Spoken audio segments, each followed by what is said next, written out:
আসসালামু আলাইকুম সুপ্রিয় দর্শক শ্রোতা, আজকের পর্বে আপনাদের সাথে শেয়ার করব স্পেশাল বিরিয়ানি রেসিপি। এটা স্বাদ এতটাই মজার যে এটা যদি একবার রান্না করে খান আর কখনো রেস্টুরেন্টের খাবারটা খেতে ইচ্ছা করবে না।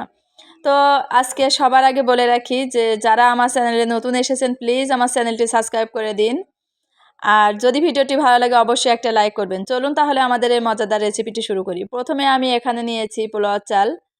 তো এই কাপে করে 2.5 কাপ চাউল এখানে নিয়েছি, সাথে নিয়ে নিচ্ছি পেঁয়াজ কুচি। আমি 1 বাটি পরিমাণে পেঁয়াজ কুচি নিয়েছি, সাথে নিয়ে নিচ্ছি আদা ও রসুন বাটা, সাথে নিচ্ছি জিরা বাটা, তার সাথে নিচ্ছি এখানে কিছু মশলা। তো এখানে গোলমরিচ, সাদা এলাচ, কালো এলাচ, ডালচিনি, জিরা প্লাস তেজপাতা সব মিলিয়ে নিয়েছি। তো সবগুলো দিয়ে আমি এই মশলাগুলো দিয়েই মাংস এবং বিরিয়ানিটা রান্না করে নেব। তো প্রথমে আমি এই চাউলগুলো ধুয়ে পরিষ্কার করে পানি ঝরাতে দিয়েছি। তো তারপরে এখানে চুলায় প্যান বসিয়ে দিয়েছি, তারপরে তেল দিয়ে আমি সেখানে দিয়ে দিচ্ছি যে পেঁয়াজগুলো রেখেছিলাম সেইগুলো। তো তারপরে এখানে দিয়েছি 2টা এলাচ, কালো এলাচ, 2টা সাদা এলাচ, তেজপাতা, 3 টুকরা ডালচিনি, সবগুলো দেওয়ার পরে এভাবে নাড়াচাড়া করছি। তো আপনারা যারা ভিডিওটি দেখছেন প্রথম থেকে শেষ পর্যন্ত দেখবেন, না হলে কিন্তু বুঝতে পারবেন না যে কোথায় কোনটা দিলাম। তো তখন কিন্তু আপনাদের টেস্টটা ভালো আসবে না। এই জন্য বলছি অবশ্যই রেসিপিটা প্রথম থেকে শেষ পর্যন্ত দেখবেন। আমি প্রথম থেকে শেষ পর্যন্ত সুন্দরভাবে বুঝিয়ে দিয়েছি, টিপস সহ এখানে শেয়ার করেছি। তো যখন আমার পেঁয়াজটা একটু নাড়াচাড়া করে একটু নরম হয়ে এসছে, সেই পর্যায়ে আমি দিয়ে দিচ্ছি কাঁচামরিচ। আমি আমার টেস্ট মতো দিয়ে দিয়েছি কাঁচামরিচ, আপনারা আপনাদের টেস্ট মতো দিয়ে দিবেন। আর এটা মাংস রান্না করব। তো মাংসটা আমি রান্না করব কাঁচামরিচ দিয়ে, অবশ্যই কাঁচামরিচ দিয়ে করবেন। আমি এখানে দিয়ে দিচ্ছি উঁচু করে 2 টেবিল চামচ রসুন বাটা, দিয়ে দিচ্ছি 1 টেবিল চামচ আদা বাটা, দিয়ে দিচ্ছি জিরা বাটা। তো এখানে আমি 2 টেবিল চামচ জিরা বাটা দিয়েছি। সম্পূর্ণ মশলাটাই কিন্তু আমি পাটায় পিষে নিয়েছি। আপনারা যারা ব্লেন্ডার করতে চান সবগুলো একসাথে দিয়ে ব্লেন্ডার করে নেবেন, তাতে কোনো সমস্যা না। আমি পাটায় পিষে নিয়েছি। তো সবগুলো দেওয়ার পরে এখানে আমি এভাবে নাড়াচাড়া করে নিচ্ছি। নাড়াচাড়া করে যখন একটু কষিয়ে নিব, তো একটু নাড়াচাড়া করে এখানে দিয়ে দিচ্ছি স্বাদ মতো লবণ। এখানে কিন্তু হলুদ প্লাস শুকনা মরিচ কিছুই ব্যবহার করা যাবে না। এখানে এভাবে দেওয়ার পরে আমি একটু পানি দিয়ে দিচ্ছি, যাতে মশলাটা সুন্দরভাবে কষানো যায়। সব সময় যে কোনো মশলা আপনি যদি সুন্দরভাবে কষান, আপনার সব রান্নায় অলওয়েজ টেস্টি হবে। এই জন্য আমি আমার সব রেসিপিতেই বলে দিই যে আপনারা অবশ্যই মশলাটা একটু সুন্দর করে কষিয়ে নেবেন। তো আমি পানিটা দেওয়ার পরে ঢাকনাটা ঢেকে দিচ্ছি। তো এভাবে আমি ঢেকেই মশলাটা কষিয়ে নিব। তো আপনারাও চাইবেন। তো আমি ঢাকনাটা খুলে এখানে দিয়ে দিচ্ছি গোলমরিচ, সাথে দিয়ে দিচ্ছি ধনিয়া গুঁড়া। সব একসাথে দেওয়ার পরে আবার একটু নাড়াচাড়া করছি। নাড়াচাড়া করে এভাবে আমি ঢেকে দিব, আর ঢেকে এটা রান্না করব। তো আবারও বলছি, যারা যারা আমার চ্যানেলে নতুন এসেছেন প্লিজ আমার চ্যানেলটি সাবস্ক্রাইব করে রাখবেন, আর পাশে থাকা বেল বাটনটিতে একটা ক্লিক করে দিবেন, যাতে আমার মজার মজার রেসিপিগুলো সবার আগে আপনার কাছে পৌঁছায়। যদি ভিডিওটি ভালো লাগে অবশ্যই লাইক করবেন, কমেন্ট করবেন, বন্ধুদের সাথে শেয়ার করবেন। আপনারা বাসায় একবার হলে ট্রাই করবেন। আপনাদের রান্না কেমন হলো অবশ্যই আমাকে কমেন্ট বক্সে জানাবেন। যদি কোথাও কোনো কিছু বুঝতে সমস্যা হয় আমাকে অবশ্যই কমেন্ট বক্সে জানাবেন। আপনারা যদি কমেন্ট করেন আপনাদের সাথে পরিচিত হতে পারি, ভালো লাগে আপনাদের সাথে কথা বলতে। তো এভাবে একসময় কষাতে কষাতে দেখবেন পানিটা সম্পূর্ণভাবে কমে এসছে, আর তেলটাও কিন্তু উপরে ভেসে উঠছে। এই পর্যায়ে আবারও একটু নাড়াচাড়া করব। আমি আপনাদের দেখিয়ে দিচ্ছি যে এখানে কিন্তু একটুও পানি নাই, সম্পূর্ণটাই তেল আছে। পুরা মশলাটা সুন্দরভাবে কষানো হয়ে গেছে, সুন্দর মিষ্টি একটা ফ্লেভার এখান থেকে বের হচ্ছে। তো এই পর্যায়ে আমি এখানে দিয়ে দিচ্ছি মুরগির মাংস। এখানে আমি দিব যে আপনারা পাকিস্তানি বা সোনালি যেটাই বলেন, আমি সেই মুরগিটা দিয়ে এটা রান্না করছি। আর মুরগির মাংসের পিসটা আমি ঠিক এভাবেই কেটে নিয়েছি। তো যখন আমার এটা দেওয়া হয়ে গেছে, আমি তারপরে সুন্দরভাবে আবারও এটা এভাবেই মশলা দিয়ে সুন্দরভাবে মাখিয়ে নিব। আর এটা যখন মাখানো হয়ে যাবে আমি ঢেকে এটা রান্না করব। আপনারা ভাবছেন যে মাংসটা সাদা সাদা, তো বিরিয়ানিতে মাংস কিন্তু সাদা সাদাই হয়, এর কোনো কালার থাকে না। যখন আমি এখানে আরও একটা মশলা মেশাবো তখন কিন্তু কালারটা আরও চেঞ্জ হয়ে আসবে। তো এভাবে দেওয়ার পরে এভাবে আমি ঢেকে দিব। আর ঢেকে দিব যতক্ষণ পর্যন্ত না মাংসের ভিতর থেকে যে পানিটা আছে সেটা সম্পূর্ণভাবে বেরিয়ে না আসছে। তো এভাবে নাড়তে নাড়তে বা ঢেকে রান্না করতে করতে একসময় দেখবেন মাংসের ভিতরে যে পানিটুকু থাকে সবগুলোই কিন্তু বের হয়ে আসবে। তো আমি একটু মাঝে মাঝে এভাবে নাড়িয়ে দিবেন, যাতে করে তলানিতে লেগে না যায়, তলানিতে লেগে গেলে ধরে যাবে, পুড়ে যাবে, তখন কিন্তু খেতে ভালো লাগবে না। তো এখানে কিন্তু মাংস থেকে বেশ কিছুটা পানি বের হয়েছে। তো যে পানি বের হবে সেই পানিতে কিন্তু মাংসটা সিদ্ধ হবে না, এই জন্য এখানে আরও একটু পানি অ্যাড করতে হবে। তা যখন দেখবো পানি থেকে মাংস থেকে ফুলফিলভাবে পানি বের হয়ে গেছে তখন আমি পানিটা দিব। তো আমি আবারও ঢেকে দিয়েছিলাম, ঢেকে দেওয়ার পরে এখানে দিয়ে দিচ্ছি 1 কাপ পানি। যে কাপে করে আমি চাউলটা মেপে নিয়েছিলাম, মেজারমেন্ট কাপ, সেই কাপে করে 1 কাপ পানি দিয়ে দিয়েছি। দেওয়ার পরে এভাবে নাড়াচাড়া করব, করে এটা ঢেকে দিব। আর এই পানিতেই সুন্দরভাবে মাংসটা সিদ্ধ হয়ে আসবে। তো এখন আমি ঢেকে দিচ্ছি।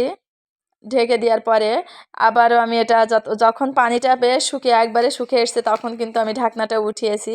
আর এভাবেই কিন্তু আহ, এখন কিন্তু আপনারা একটু টেস্ট করলে বুঝতে পারবেন যে এখন মাংসটা সুন্দরভাবে গলে এসছে, মানে সিদ্ধ হয়ে গেছে। তো এখানে আমি আরও একটা মশলা নিয়েছি, এটা হচ্ছে প্রাণ বিরিয়ানি মশলা। তো এটা আমি সম্পূর্ণ দিব না, অল্প একটু দিব। তো এই প্যাকেটটা আমি সম্পূর্ণভাবে কেটে নিয়েছি, এখানে সব রকম মশলা থাকে, তারপরেও আমি সব রকম মশলা দিয়ে এটা রান্না করছি। তো এখান থেকে আমি 2 টেবিল চামচ মশলা এখানে দিয়ে দিচ্ছি। শুধু এই মশলা দিয়ে রান্না করলে কিন্তু কখনোই এর টেস্ট ভালো আসবে না। আপনারা এখান থেকে অল্প একটু মশলা দেবেন জাস্ট ফ্লেভারের জন্য। আর আমি যেভাবে রান্না করেছি এভাবে যদি করেন, এখানে যদি মশলা, যে বিরিয়ানির যে মশলা আছে এটা যদি নাও দেন তাও কিন্তু খেতে অনেক অনেক মজার হবে, অসম্ভব টেস্ট হয়। তো একটু ফ্লেভারের জন্য আমি এখানে 2 চামচ মতো দিয়ে দিয়েছি। দেওয়ার পরে এটা এভাবে একটু কষিয়ে নিব, নিয়ে ঢাকনা দিয়ে ঢেকে দিব, দিয়ে 2-5 মিনিট মতো এটা রান্না করব। তো এটা দেখতে পাচ্ছেন যে কতটা তেল ভেসে উঠছে। তো আমি যেহেতু বিরিয়ানি রান্না করব, বিরিয়ানির ভিতরে আরও তেল দেবো। এখানে যে পরিমাণে তেল আছে এতেই কিন্তু এনাফ, এর বেশি দেওয়া লাগবে না। তো এটা আমি এখন নামিয়ে রাখছি, নামানো হয়ে গেছে। এখন আমি চুলায় একটা পাতিল বসিয়ে দিয়েছি, সেখানে দিয়ে দিচ্ছি পরিমাণ মতো ঘি। তো আমি আজকে রান্নাটা ঘি দিয়ে করব, আপনারা চাইলে শুধু তেল দিয়েও করতে পারেন বা তেল প্লাস ঘি দুইটা সমন্বয়েও করতে পারেন, যার যেটা ইচ্ছা। যে শুধু ঘি দিয়ে করতে হবে এটাও না, শুধু তেল দিয়েও করবেন, দেখবেন খুবই খুবই মজার হবে। ঘিটা যখন একটু গরম হয়ে আসবে, এখানে আমি দিয়ে দিচ্ছি 1 বাটি থেকে একটু কম পেঁয়াজ কুচি।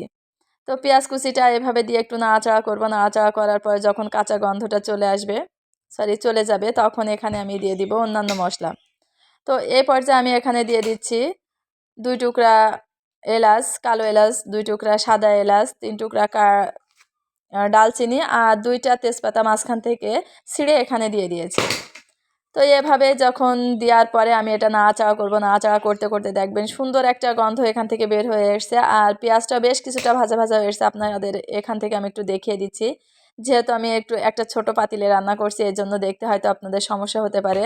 তো যদি এরকমভাবে সমস্যা হয়, যদি আমার কোনো ভুল হয়ে যায়, আপনারা প্লিজ আমার ছোট ছোট ভুলগুলো ক্ষমার দৃষ্টিতে দেখবেন, আপনারা আমাকে সাপোর্ট করবেন। তো যখন আমি এখানে পেঁয়াজগুলো ভাজা হয়ে গেছে তখন এখানে দিয়ে দিচ্ছি পানি। এখানে আমি 2.5 কাপ চাউল নিয়েছি, এটা আমার বাড়িতে তৈরি করা চাউল ছিল। তো এই জন্য আমি এখানে 2.5 কাপের পরিবর্তে এখানে 5.5 কাপ পানি দিচ্ছি। 5 কাপ পানি দিলে কিন্তু হয়ে যায়, কিন্তু হাফ কাপ পানি বেশি দিয়েছি।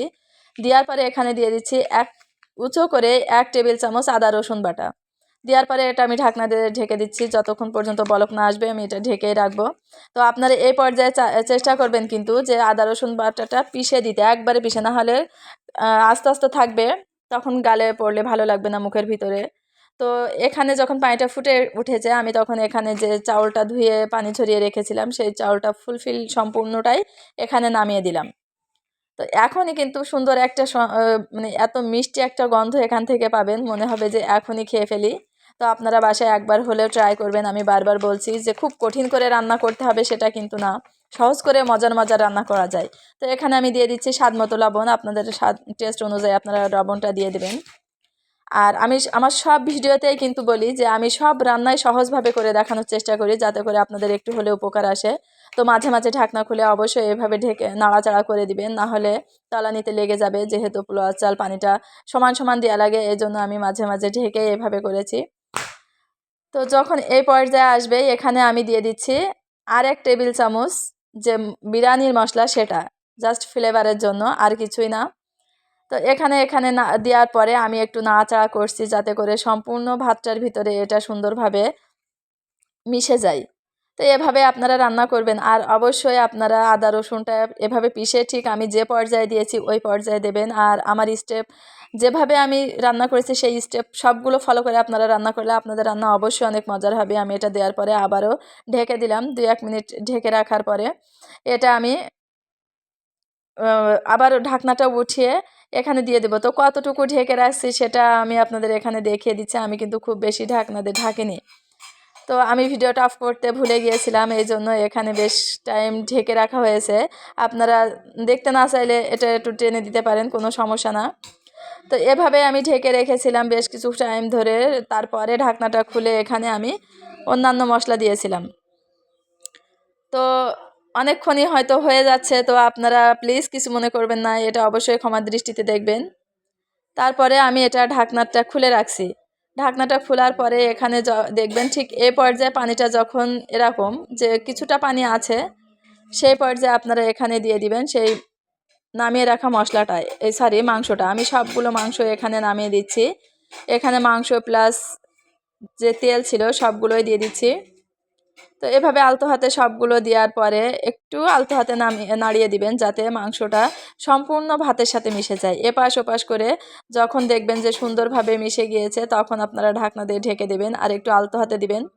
আর এখানে কিন্তু চুলার আঁচটা আমি এই পর্যায়ে একেবারেই লো রেখেছি, তারপরে ঢেকে দিয়েছি। ঢেকে দেওয়ার পরে লো থেকে একটু বেশি দিয়েছি যাতে করে পানিটা শুকিয়ে যায়। তো এ পর্যায়ে আমি একটু ঢাকনাটা খুলে উল্টিয়ে দিচ্ছি যাতে তলানিতে লেগে না যায়, যেহেতু চুলার জালটা বেশ আছে। তো এইভাবে দেওয়ার পরে এখন যদি আপনারা দমে রেখে দেন তাহলে কিন্তু ভাতটা সুন্দরভাবে হয়ে যাবে। তো এখানে ভাতটা কিন্তু একটু দেখিয়ে দিচ্ছে আপনাদের, একেবারে ফুলফিলভাবে হয়নি, ভিতরে একটু মাছ আছে, মানে একটু সাদা সাদা ভাব আছে। তো এভাবে যদি ঢেকে দিই এই পানিতে সুন্দরভাবে হয়ে যাবে।